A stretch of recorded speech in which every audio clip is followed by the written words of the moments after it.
You scroll through eBay at 2 a.m., bored, nothing unusual. Then you see a listing for a house. It looks familiar.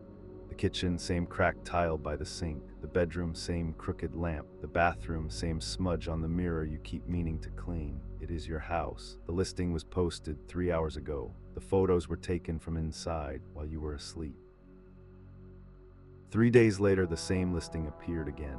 Same photos, same description, same impossible access to her bedroom while she slept. The seller's account was new. The address led to an empty lot. The number was disconnected. The police said there was nothing they could do. But when the listing was taken down, someone noticed something in the reflection. A figure standing in the hallway, holding a camera, blurred, frozen in time. This is not about identity theft. This is about access and the person who already has it. 3 stories where the line between personal space and the open web dissolved completely. Welcome to Synapse Gap. The woman who found her house on eBay was named Sarah. She lived in a quiet suburb of Portland, Oregon, the kind of neighborhood where nothing ever happened. She discovered the listing by accident.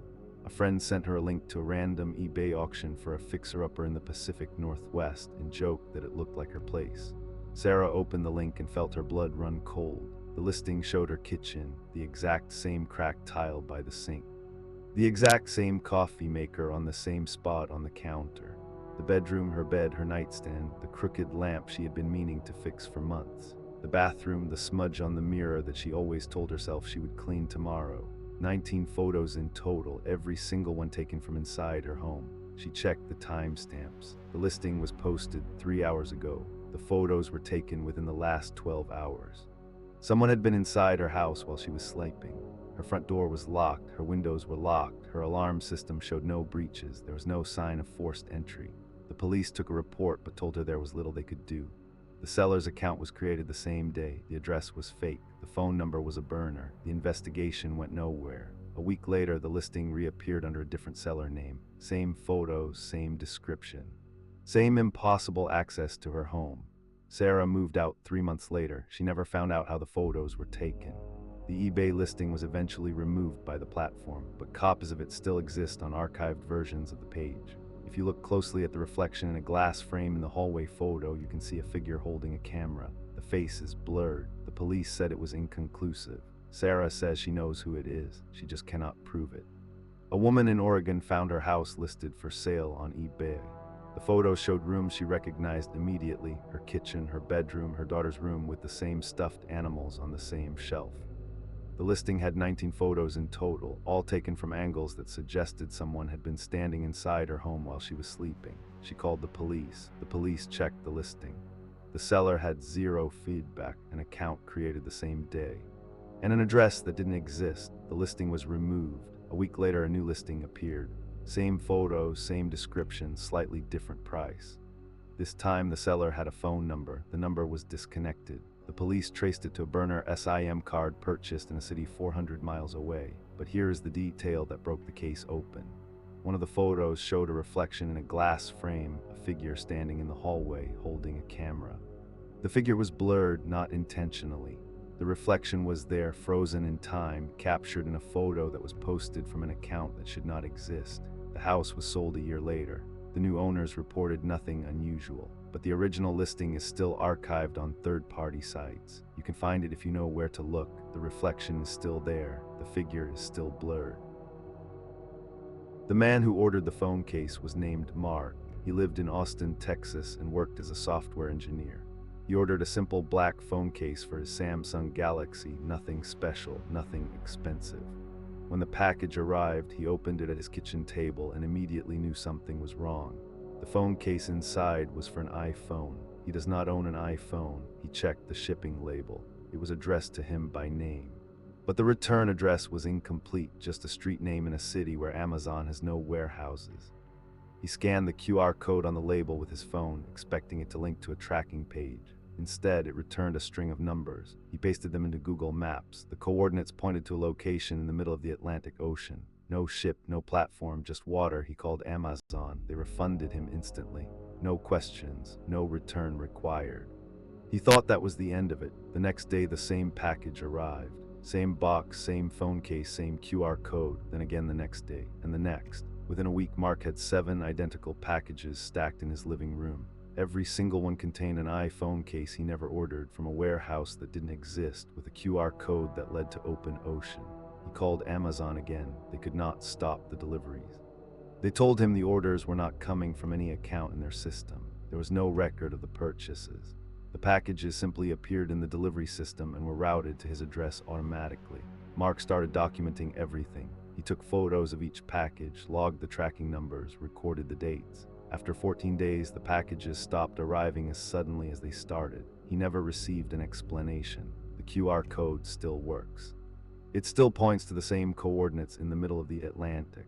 Mark sometimes checks Google Maps to see if anything has been built there. Nothing has, but he checks anyway. He keeps one of the packages on his desk. The phone case is still inside. Sometimes he opens the box and looks at the QR code. He has scanned it so many times he knows the coordinates by heart. 46, 7,842 degrees N, 35. 0197 degrees W, open ocean. No ship, no platform, nothing. But every time he checks, he feels like something is about to appear. He has not ordered anything from Amazon since. He does not trust the system anymore, not because it made a mistake, because it worked perfectly. The packages arrived on time every single time from a warehouse that did not exist, containing an item he never ordered, paid for by a payment method that was not his. The system did not fail. It did exactly what it was told. The question is, who told it? 2 stories, 2 different platforms, 2 different systems. Both worked perfectly. No glitches, no errors, no human mistakes, just data moving exactly as it was designed to. The question is not who did this. The question is who designed the system to allow it. And if the data moves without anyone ordering it, what else is moving without permission? Subscribe to Synapse Gap before someone tests your address. A man in Texas ordered a phone case from Amazon. The package arrived in 2 days. Standard brown box, standard tape, standard everything. But when he opened it, the phone case was wrong. It was a different model, different brand, different color, something he would never order. He checked his order history. He had definitely ordered a different phone case. He checked the return address. The label said it came from an Amazon fulfillment center, but the address was incomplete. No building number, no suite, just a street name in a city where Amazon had no warehouses. The QR code on the label, when scanned with a barcode reader, revealed a string of numbers that looked like coordinates. He typed them into Google Maps. The coordinates pointed to a location in the middle of the Atlantic Ocean. Not a ship, not a platform, not a buoy. Open water. He called Amazon customer service. They refunded him immediately, no questions asked. That was the first red flag. Amazon almost never refunds without asking for a return.